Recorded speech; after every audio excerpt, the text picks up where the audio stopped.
Magandang araw mga kabengbeng. So mag-test unit po tayo ng unit ni Sir Alan Jabillonar ng Palawan. So ito po yung unit ni Sir, yung Secret Full Auto na Glock 19. Tapos ito po yung pre niya na gas.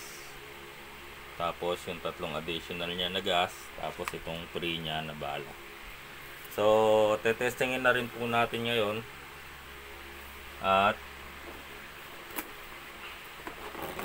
subukan natin maipadala ngayon kahit Holy Week. Tingnan natin kung bukas yung padalahan. Ano po. So nag-additional din po siya ng flashlight with laser. Tapos ito po yung parang pinaka-remote niya. Pwede mong pindut-pindutin. Pwede rin naman po dito. Ayan. Pwede rin naman po dyan. Open lang dyan. So may laser po yan. Pwedeng laser lang yung buksan. Yan. Tapos pwedeng flashlight lang. Pwede silang sabay din. Okay. So yan yung ano ni Sir. Tapos may kasama rin po siya sa grip. Pampakapal ng grip. Okay. At syempre ito po yung unit ni Sir. So ay Glock 19 Gen 5. Okay. So, sir, maglagay tayo ng bala, no? Paglalagay, sir, ng bala, ibababa mo lang po yung follower. Okay. Tapos dito ka maglalagay ng bala.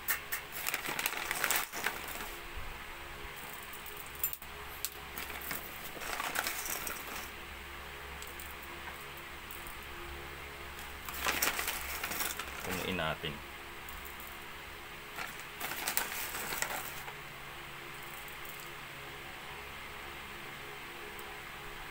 Sobra na. Yan. So, yan yung bala mo, sir. Tapos, paglalagay ng gas, sir, pag pabaligtad lang. Ayan, pataob. Tapos, lagyan natin ng gas. Okay.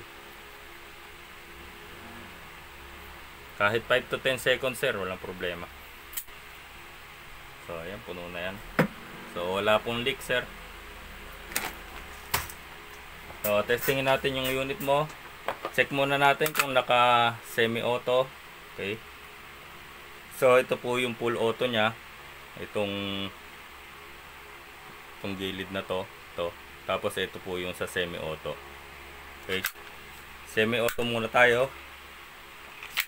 So, charge tayo, sir. Okay, charge. Lagyan na natin yung flashlight mo, sir, para maganda.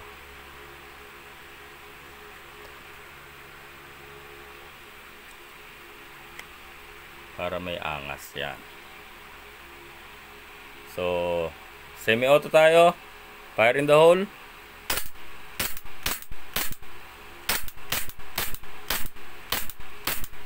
Okay.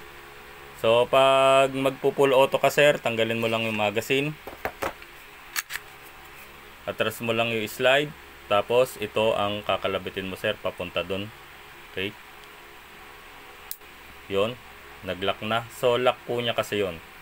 So, pag ganyan po, full auto po tayo. Huwag mo na ikakasa, sir, kasi may bala na yan dito sa loob, no? Okay. Full auto. Bilis. Lakas. So, alisin lang uli yung magazine, sir. Balik lang natin sa semi-auto. Kalabitin naman po yung nasa taas. Pataas, pag gano'n naman. Okay. So, naka semi-auto na po ulit yan. Atras lang yung slide, sir. Nag-slide stop. Tapos, alalayan lang pabalik yung slide, no? Tapos, pagtatago mo na, always kalabitin mo po yung trigger para yung hammer niya ay naka-rest position. So, may lock din po yan dito, sir. Sa may ilalim. So, pag nakakasa po siya, may lock din po siya dito. Baba mo lang po. So, hindi po yan makakalabit. So, balik mo lang din po ulit pataas. So, makakalabit mo na po ulit yan. So, yun lang, sir. Pag itatago mo na sir yung magazine mo, wag mo nga alisan ng gas para hindi tayo magka-problema dito sa inlet valve, tapos dito sa base at dito sa outlet valve. So yan yung mga